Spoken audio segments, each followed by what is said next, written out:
Alex Thorne stood at his office window on the 40th floor of Denver's glass tower, watching storm clouds gather over the Rocky Mountains. At 53, he had built everything he'd ever dreamed of: a thriving investment firm, a reputation for integrity that attracted the city's most prestigious clients, and a family that was the envy of his social circle. Yet lately, something felt off-kilter in his carefully constructed world. His wife Caroline's laughter no longer carried through their sprawling Cherry Creek home. Their 25-year marriage had developed invisible fractures, hairline cracks that he couldn't quite explain. She blamed her distance on planning their daughter Amanda's upcoming wedding, but Alex knew better. He'd been married long enough to recognize when his wife was keeping secrets. "Mr. Thorne." His assistant's voice crackled through the intercom. "Mr. Reynolds is here for your 2 o'clock. Alex straightened his tie, pushing aside his unease. "Send him in, Sarah." James Reynolds entered with his usual confident stride, but something was different today. The younger man's shoulders carried an unusual tension, his handshake a fraction too firm. Alex had mentored James for 5 years, grooming him to take over the firm's most prestigious accounts. They'd shared countless meals, family gatherings, and confidences. James was like the son he'd never had. "Alex, we need to talk." James closed the door behind him, his voice low and serious. "Something's come to my attention that you need to know about." A chill ran down Alex's spine. He gestured to the leather chairs by the window, where they'd celebrated countless deals. "What's on your mind?" James remained standing, his fingers drumming against his thigh. "It's about Caroline, and the Foundation's accounts." The Alex Thorne Foundation was his pride and joy, a charitable organization that provided scholarships to underprivileged students. Caroline had served as its director for the past decade, managing millions in donations with unwavering dedication. "What about them?" Alex kept his voice steady, though his heart had begun to race. "I was reviewing the quarterly reports, and something didn't add up." James pulled out his tablet, his fingers trembling slightly as he pulled up a spreadsheet. "There are discrepancies, Alex. Large ones. Money being moved through shell companies, then disappearing." Alex felt the floor shift beneath his feet. "That's impossible. Caroline oversees every transaction personally." "Exactly." James's words hung in the air between them. "She's been systematically embezzling funds for the past 18 months. Almost $12 million. The room seemed to tilt on its axis. Alex gripped the edge of his desk, his knuckles white. "There has to be a mistake." "I wish there was." James slid the tablet across the desk. "But that's not all. The money, it's being funneled into private accounts. Joint accounts."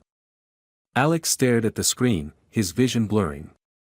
There they were, transfer after transfer, each one carefully disguised but undeniable.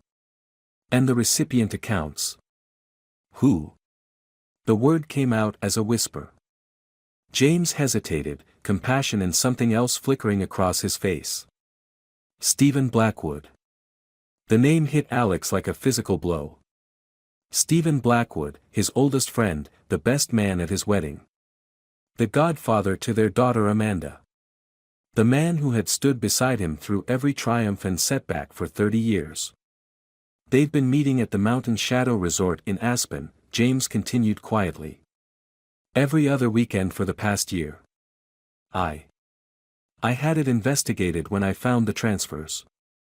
I'm so sorry, Alex. The pieces fell into place with devastating clarity: Caroline's frequent charity events in Aspen, her emotional distance, the way she and Stephen had barely spoken at last month's charity gala. The foundation Alex had built his life upon was crumbling, and he hadn't even seen the cracks forming. His phone buzzed on the desk, a text from Caroline: "Don't forget, dinner with Amanda and Michael tonight to discuss wedding plans. 7 p.m. at Barolo Grill." Alex stared at the message, a strange calm settling over him. His daughter's wedding was in 6 weeks. Caroline and Stephen had stolen not just his money and his trust, but potentially the most important day of Amanda's life. "What are you going to do?" James asked softly. Alex stood slowly, straightening his suit jacket. Outside, the storm clouds had reached the city, casting long shadows across his office. "Nothing, for now. I need to understand exactly what I'm dealing with." He turned to James, his voice hardening. "I need every detail, every transaction, every meeting." "And James?" "Not a word of this to anyone. Especially not Amanda." James nodded, relief and something like admiration crossing his face. "You can count on me." As his protégé left the office, Alex turned back to the window.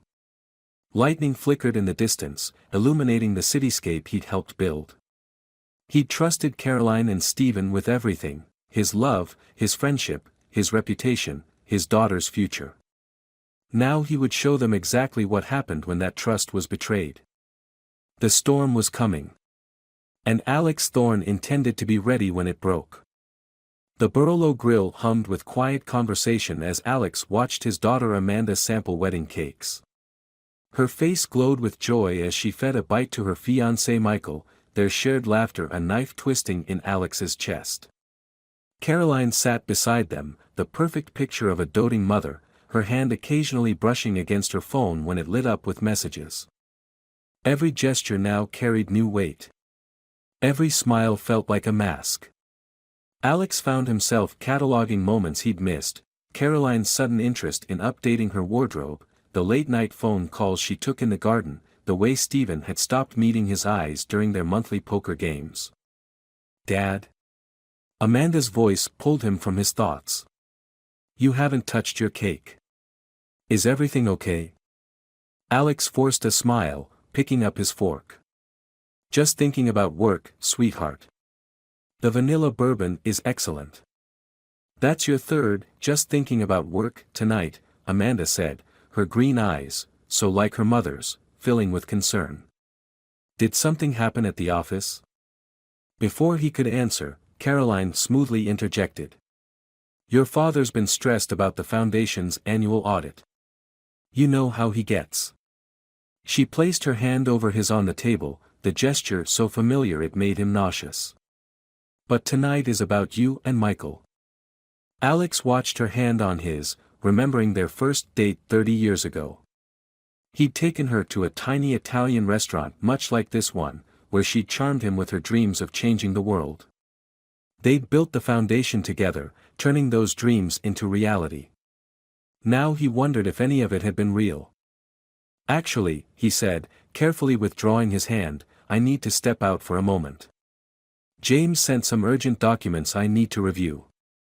In the restaurant's elegant bathroom, Alex splashed cold water on his face and pulled out his phone.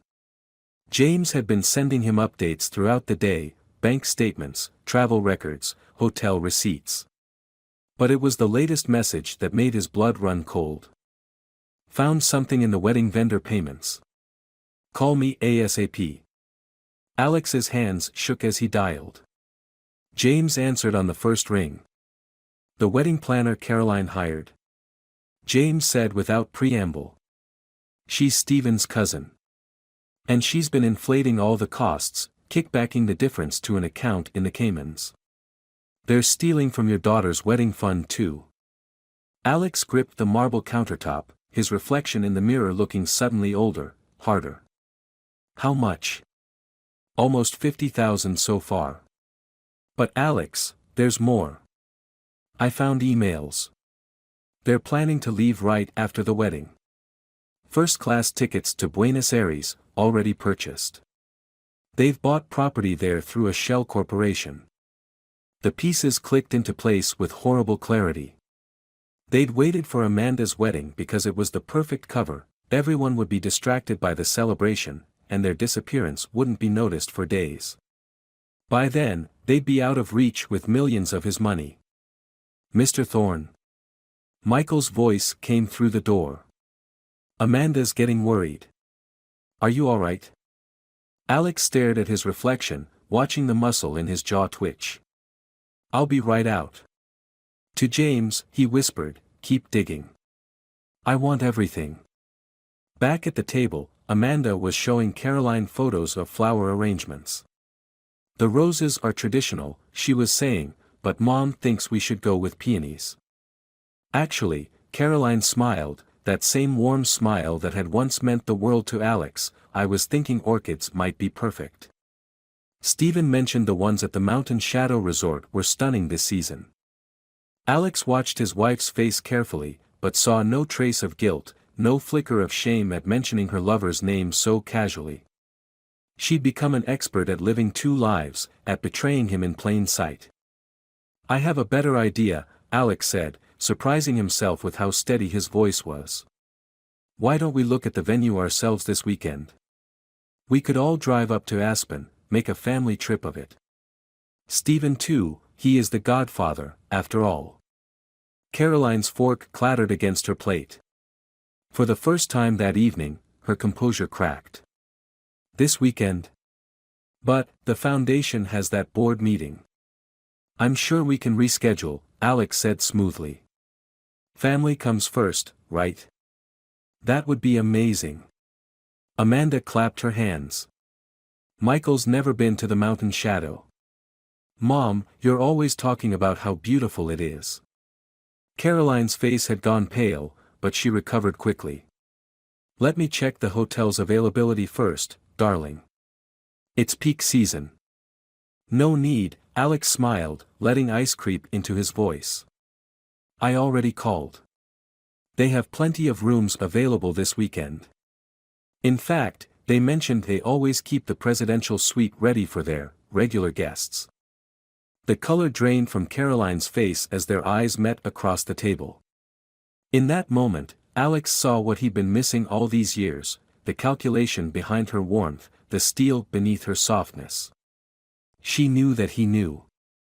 "Dad?" Amanda's voice wavered. "What's going on?" Alex looked at his daughter, his beautiful, trusting daughter who deserved better than having her wedding day tainted by betrayal. "Nothing, sweetheart. Just making sure everything's perfect for your big day." He raised his wine glass. "To family." Caroline's hand trembled as she lifted her glass, her wedding ring catching the light. Soon, Alex thought, she would learn exactly what it meant to lose everything she'd built her life upon. But first, he had a trip to Aspen to plan. The drive to Aspen stretched before them like a tightening wire. Alex watched Caroline in the passenger seat, her fingers tapping restlessly on her phone as mountain shadows played across her face. In the back seat, Amanda and Michael whispered and laughed, cocooned in their happiness, while Stephen's BMW followed close behind. 24 hours earlier, James had brought Alex the final pieces of the puzzle. The evidence lay heavy in his briefcase now, documents detailing not just the foundation theft, but a pattern of deception stretching back 3 years. Caroline and Stephen hadn't just betrayed his trust, they'd systematically dismantled the legacy he'd spent his life building. "Remember our first trip up here?" Caroline's voice cut through his thoughts. "That little bed and breakfast where the heat kept going out." Alex tightened his grip on the steering wheel. "I remember everything, Caroline." She must have caught something in his tone because she turned to study his profile. "You've been different lately. Distant." The irony almost made him laugh. Instead, he thought of the email he'd found in the evidence James had gathered, one Caroline had sent to Stephen just last week. "Soon we won't have to hide anymore. Soon we'll be free." Freedom. That's what they called betrayal these days. "Dad." Amanda leaned forward between their seats. "Can we stop at that overlook ahead? Michael's never seen the valley from up here." Alex pulled into the scenic overlook, watching in the rearview mirror as Stephen parked beside them. They all climbed out into the crisp mountain air, Amanda dragging Michael to the railing to point out landmarks below. "Beautiful view," Stephen said, coming to stand beside Alex. His oldest friend smiled that same warm smile that had once meant brotherhood, loyalty, trust. "Hard to believe Amanda's wedding is just around the corner." Seems like yesterday we were planning yours and Caroline's. Alex studied the man who had been his best man, his daughter's godfather, his most trusted confidant. Time has a way of revealing things we never saw coming, doesn't it? Something flickered in Stephen's eyes, awareness, perhaps, or fear. Before he could respond, Caroline called them over to take a photo. The whole family together, she said, her voice catching slightly on the word family. Alex watched her arrange them all, noting how she carefully kept Amanda between herself and him. Always the master of appearances, his wife. Even now, plotting her escape with millions of his dollars, she played the role of devoted mother perfectly. Back on the road, Alex's phone buzzed with a text from James, "Hotel security is in place. Everything's ready." The Mountain Shadow Resort rose before them like a castle of glass and stone, its windows reflecting the late afternoon sun. As they pulled up to the entrance, Alex noticed Caroline's hands trembling as she gathered her purse. "I'll handle check-in," she said quickly. "Why don't you all head to the restaurant? I made reservations for dinner." "Actually," Alex said quietly, "I think we should all check in together. As a family." The look Caroline shot him was pure panic, quickly masked. Stephen stepped forward, his casual tone belied by the tension in his shoulders. "I can help with the bags while you handle check-in, Alex." "That won't be necessary." Alex turned to the approaching hotel manager, extending his hand. "Mr. Phillips. Thank you for accommodating my special requests." The manager nodded professionally. "Of course, Mr. Thorne. Everything has been arranged as discussed. Including the special access you requested." Caroline's face went ash-white. Stephen took an involuntary step backward. But it was Amanda who spoke, her voice small and confused. "Mom. Why does the manager have your key card already?" The silence that followed was deafening. Caroline's carefully constructed facade began to crack as she looked between her daughter and her husband. I can explain." "Yes," Alex said softly, pulling a folder from his briefcase. "Why don't we all go up to the presidential suite and have that explanation? I believe you and Stephen are quite familiar with it." "Dad, what's happening?" Amanda's voice trembled as she grabbed Michael's hand. Alex turned to his daughter, his heart breaking at the dawning comprehension in her eyes. "I'm so sorry, sweetheart. But there are some things you need to know about the people who were planning your wedding." "Alex, please," Caroline whispered. "Not like this. Not in front of Amanda." But Alex could see in Stephen's defeated posture that the game was over. Their carefully orchestrated escape was unraveling, and with it, the last threads of pretense that had held their world together. "Mr. Phillips," Alex said calmly, "please show us to the suite. It's time we had a family meeting about trust, truth, and consequences." As they followed the manager to the elevator, Alex caught a glimpse of their reflection in the lobby's mirrors, a family on the edge of shattering, held together by nothing but momentum and secrets about to break. In his briefcase, the evidence of betrayal waited like a loaded gun. The elevator doors closed on their fractured reflection, carrying them up to a confrontation that would change everything. Amanda's soft sobs echoed in the confined space, while Caroline and Stephen stood as far apart as possible, their guilty consciences finally visible in the harsh elevator lights. Alex watched the floor numbers climb, each digit bringing them closer to the moment of truth. He'd planned this confrontation meticulously, but nothing could have prepared him for the weight of his daughter's pain or the hollow victory of exposing a betrayal that would forever alter their family's story. The presidential suite felt more like a courtroom than a luxury hotel room. Afternoon light streamed through floor-to-ceiling windows, illuminating faces that had grown increasingly ashen as Alex methodically laid out the evidence. Bank statements. Hotel receipts. Emails. Each document another crack in the foundation of their family's trust. Amanda sat on the plush sofa beside Michael, her hands clasped so tightly her knuckles had gone white. She hadn't spoken since Alex began his presentation, but her eyes never left her mother's face, searching for any trace of the woman who had taught her about honesty, integrity, and love. The property in Buenos Aires, Alex continued, his voice steady despite the tremor in his hands, was purchased 3 months ago through a shell corporation. The same day you began liquidating foundation scholarship funds meant for underprivileged students. Caroline stood by the window, arms wrapped around herself as if for protection. Those children will still get their scholarships, she whispered. We made sure of that. With what money? Alex's careful control cracked slightly. The money you stole from our daughter's wedding fund? Or the emergency medical fund for the foundation staff? Stephen leaned forward in his chair, his face lined with a mix of shame and defiance. We never meant for anyone to get hurt. We were going to repay everything once you what? Amanda's voice cut through the room like broken glass. Once you disappeared after my wedding. Used my happiest day as cover for abandoning us. The raw pain in her voice made everyone flinch. Caroline moved toward her daughter, hands outstretched. Sweetheart, please. You have to understand.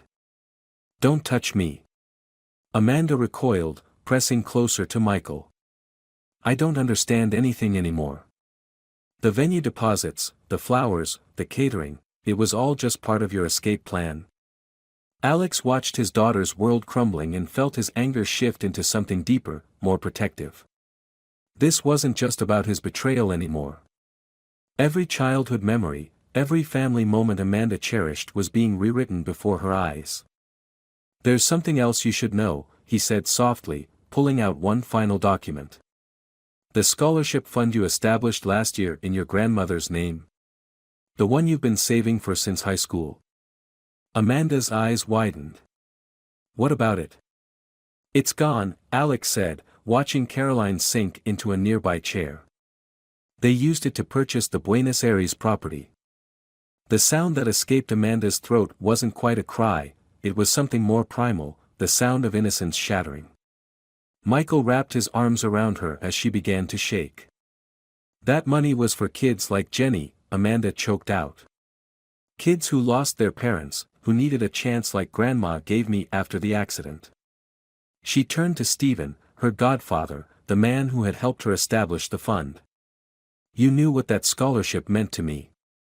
You helped me plan it. Stephen couldn't meet her eyes. Amanda, Don't, she cut him off. Don't you dare try to explain. Either of you. She stood suddenly, swaying slightly. I need air. I can't breathe in here. Michael helped her toward the terrace doors, but she paused beside her father. Did you know, she asked quietly, that Mom suggested I wear Grandma's wedding dress? Said it would be the perfect, something old. Was that part of the plan too? One last twist of the knife. Caroline let out a soft sob, but Amanda was already on the terrace, Michael close behind her. The doors closed, leaving the three adults in a silence heavy with decades of shared history and shattered trust. I have to ask, Alex said finally, turning to his wife of 25 years. Was any of it real? Or was I just a stepping stone to the life you really wanted? Caroline raised her eyes to his, and for the first time, he saw past her carefully maintained facade to something raw and desperate underneath. I loved you, Alex. Part of me still does. But love isn't always enough. Love isn't enough. He gestured to the terrace where their daughter stood. Look at what your version of love has done to her. To all of us. We can fix this, Stephen said suddenly, leaning forward. The property isn't finalized yet. We can liquidate it, return the funds. Fix it? Alex's laugh was hollow. The money isn't the point anymore. Though you'll both be hearing from the foundation's lawyers soon enough. He moved to the window, watching his daughter on the terrace. She stood at the railing, her shoulders shaking as Michael held her. The real damage isn't in these documents. It's in her heart. In her trust. That's what you've stolen, and that's what you can never repay. A knock at the door made them all jump. James entered, his face grave. The police are here, Alex. And the Foundation's board members are on their way. Caroline's composure finally cracked completely. Police? Alex, please, think about Amanda. About the scandal. I have thought about Amanda, he said quietly. I've thought about how every future father-daughter dance at a wedding will remind her of this betrayal. How every anniversary, every family photo, every Christmas will be tainted by the memory of what you did. He turned to them both, his voice firm but not unkind. But I've also thought about how she'll remember what happened next. About the lesson she'll learn from how we handle this moment. On the terrace, Amanda had turned to watch them through the glass, her young face aged by grief but also showing the first glimmers of her father's strength. Alex moved toward the door, ready to let in the officers who would set the next chapter of their lives in motion. It's time, he said simply, to show our daughter what accountability looks like. What real love looks like. He opened the door, accepting the weight of what would come next. Sometimes love isn't about protecting people from pain, it's about helping them survive it with their dignity intact. The days following the Mountain Shadow confrontation unfolded in a blur of legal meetings and quiet devastation. Alex found himself watching his daughter navigate the aftermath with a grace that broke his heart. Amanda had insisted on personally calling each scholarship recipient affected by the theft, explaining that while there would be delays, their educational futures were secure. She'd inherited his spine of steel, it seemed, along with his sense of responsibility. 3 weeks after Aspen, Alex sat in his home office, surrounded by the echoes of his former life. Caroline's absence felt like a physical thing, a heaviness in the air where warmth used to live. The house had been half-emptied, she'd taken only what was legally hers, leaving behind family photos and shared memories like abandoned shells on a beach. A soft knock interrupted his thoughts. Dad? Amanda stood in the doorway, looking younger than her 24 years in an oversized sweater that had belonged to her grandmother. Can we talk?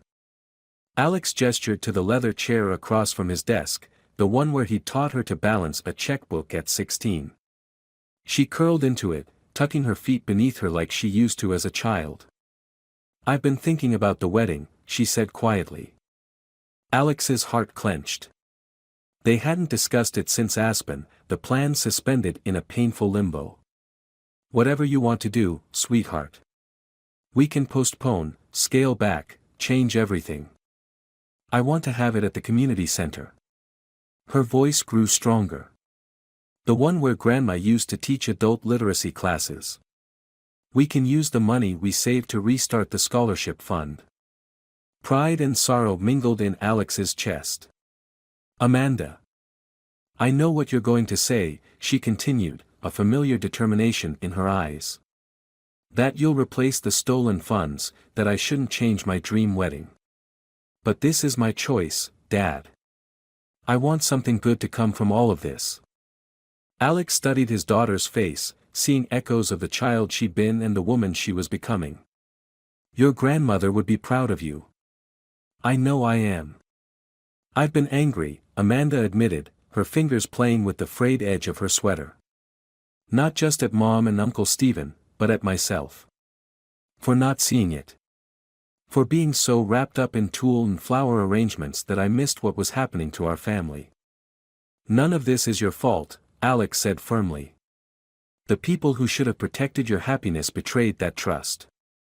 You have every right to your anger. Maybe. Amanda's smile was sad but steady. But I've watched you these past weeks, Dad. You could have exposed them publicly, made sure everyone knew what they did. Instead, you chose quiet justice. You protected me while still doing what was right. Alex thought of the careful way he'd handled the legal proceedings, ensuring the Foundation's reputation remained intact while still pursuing full restitution. He'd refused to use the scandal as a weapon, even when his lawyers suggested it might strengthen their position. I learned something from you, Amanda continued. About dignity. About choosing who we want to be even when we're hurting. She unfolded herself from the chair and came around the desk, wrapping her arms around his shoulders. That's why I want the wedding at the community center.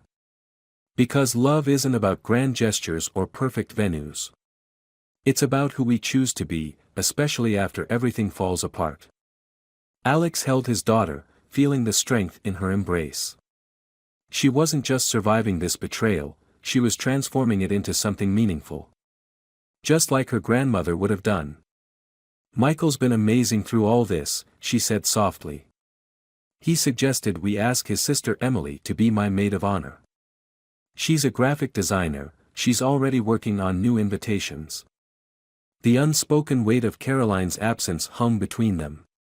The mother-daughter moments that should have filled these weeks, now lost to betrayal's aftermath. Dad? Amanda pulled back slightly. Would you help me go through Grandma's old things? I remember she had this collection of vintage brooches. I thought maybe we could incorporate them into the centerpieces at the reception. Make it a celebration of the love that actually lasts. Alex felt something shift in his chest, a piece of light breaking through the darkness. I'd like that, he said. And I think I know exactly where she kept them, in that old jewelry box in the attic, the one with all the hidden compartments. Amanda's smile brightened. Remember how she used to tell me every compartment held a different kind of magic? Love magic, courage magic, healing magic. She wasn't entirely wrong, Alex mused. There's a kind of magic in choosing how to move forward, in finding beauty in the rebuilding. As they climbed the attic stairs together, Alex realized that this quiet moment of shared purpose and healing, was its own kind of victory. Caroline and Stephen had taken so much, but they couldn't take this, the resilient bond between father and daughter, the strength found in choosing light over bitterness, the slow but steady work of rebuilding something beautiful from the ruins of betrayal. The attic was dusty but warm, sunlight streaming through old windows to illuminate boxes of family history. Amanda moved with purpose to the corner where her grandmother's treasures waited, preserved like seeds of hope through winter. Here it is, she said, pulling out the ornate wooden box. As she opened it, the afternoon light caught the vintage pieces inside, sending prisms of color dancing across her face. Oh, Dad, look, they're perfect. Alex watched his daughter sort through the brooches, each one sparking a memory or story. She was right, they were perfect. Not because they were flawless or expensive, but because they carried the weight of real love, the kind that endured through generations, the kind that chose truth over pretense, healing over hatred. The kind of love they would celebrate at a community center wedding, surrounded not by luxury, but by the authentic beauty of hearts choosing to rise above betrayal. The community center bloomed with wildflowers and vintage brooches catching the late afternoon sun. Amanda stood before the mirror in what had once been her grandmother's literacy classroom, now transformed into a bridal suite. Her wedding dress was simpler than the designer gown she'd originally chosen, an elegant vintage piece they'd found in a small boutique in Denver's historic district. The antique lace held stories of its own, speaking of endurance and timeless beauty. Ready, sweetheart? Alex paused in the doorway, his breath catching at the sight of his daughter. She'd woven her grandmother's brooches into her bouquet, each one gleaming like captured starlight against the white roses and baby's breath. Almost. Amanda touched the small gold locket at her throat, her grandmother's, containing a photo of 3 generations of smiling women. Her mother's face, frozen in that moment of uncomplicated love, brought a familiar ache. I got a letter from Mom yesterday. Alex moved closer, noting how his daughter's fingers trembled slightly as she adjusted her veil. Do you want to talk about it? She's in counseling now, Amanda said quietly. In Buenos Aires. The property sale went through, all the money's been returned to the foundation. She met her father's eyes in the mirror. She asked for forgiveness. Alex felt the weight of those words, remembering his own journey through anger and grief to something approaching peace. And what did you tell her? That forgiveness isn't a destination. It's a choice we make every day. Amanda turned to face him, wisdom beyond her years in her gentle smile. I learned that from you, Dad. Watching how you handled everything, you showed me that dignity isn't about pretending the pain doesn't exist. It's about choosing how we carry it. Through the window, they could hear the gentle murmur of arriving guests. The community center's garden had been transformed with twinkling lights and garlands of wildflowers. Local students who'd received foundation scholarships had volunteered to help with the decorations, turning the simple space into something magical. Michael's sister did an amazing job with the redesign, Alex observed, noting how the vintage brooches had been incorporated into everything from the centerpieces to the hand-painted welcome signs. Each piece told a story of resilience, of beauty preserved through time and tribulation. It's not the wedding I imagined, Amanda admitted, smoothing her dress. But somehow it's exactly the wedding I needed. Does that make sense? Alex thought of the past few months, the painful revelations, the legal proceedings, the quiet evenings spent rebuilding trust and purpose. He thought of James, who'd not only helped expose the betrayal but had worked tirelessly to restructure the foundation, making it stronger and more transparent than ever. Perfect sense, he said softly. Sometimes the most beautiful things grow from broken ground. A knock at the door revealed Michael's sister Emily, her arms full of trailing ivy and forget-me-nots. Everyone's ready, she announced, her eyes bright with happy tears. The musicians are in place, and Michael's practically vibrating with excitement. Amanda laughed, a clear, genuine sound that echoed through the room like healing. How do I look? Like someone who knows exactly who she is and what she stands for, Alex answered, offering his arm. Like your grandmother's granddaughter. The walk to the garden altar became a journey through memories and meaning. They passed the literacy classroom where Amanda had spent afternoons doing homework while her grandmother taught. The community bulletin board where she'd first posted about her scholarship fund. The corner where she and Michael had met at a foundation fundraiser 2 years ago. Each step was a choice, each moment a testament to the kind of love that survives life's harshest storms. The ceremony itself was beautiful in its authenticity. Michael's vows spoke not just of love, but of partnership through life's unexpected turns. Amanda's response celebrated the strength found in vulnerability, the beauty discovered in rebuilding. When they exchanged rings, simple bands that had belonged to Michael's grandparents, there wasn't a dry eye in the garden. At the reception, Alex watched his daughter dance with her new husband beneath strings of twinkling lights. The vintage brooches caught and reflected the glow, creating a constellation of tiny stars around the couple. Local musicians played soft jazz, the same kind Amanda's grandmother had loved. James appeared at his side, offering a glass of champagne. You did good, Alex, his friend said quietly. All of it, the way you handled the betrayal, protected Amanda, preserved the foundation's mission. You showed everyone what real integrity looks like. Alex thought of Caroline and Stephen, somewhere in Argentina starting their new life. The anger had faded, replaced by something closer to sadness, not for what he'd lost, but for what they'd thrown away. It wasn't about winning, he said. It was about choosing who we wanted to be, even in the darkest moments. Dad! Amanda called from the dance floor. It's time for our dance. As Alex took his daughter's hand for the father-daughter dance, she leaned close and whispered, "Thank you for teaching me that love isn't about grand gestures or perfect moments. It's about showing up, every day, choosing to be better than our pain." They swayed to the music, surrounded by the warmth of community and the legacy of enduring love. The vintage brooches in Amanda's bouquet caught the light, each one a reminder that beauty can survive any storm, that healing comes not in the absence of scars, but in the strength to wear them with grace. Later that night, as the celebration wound down, Alex found himself in the quiet garden. The twinkling lights reflected in the community center's windows, creating the illusion of countless stars.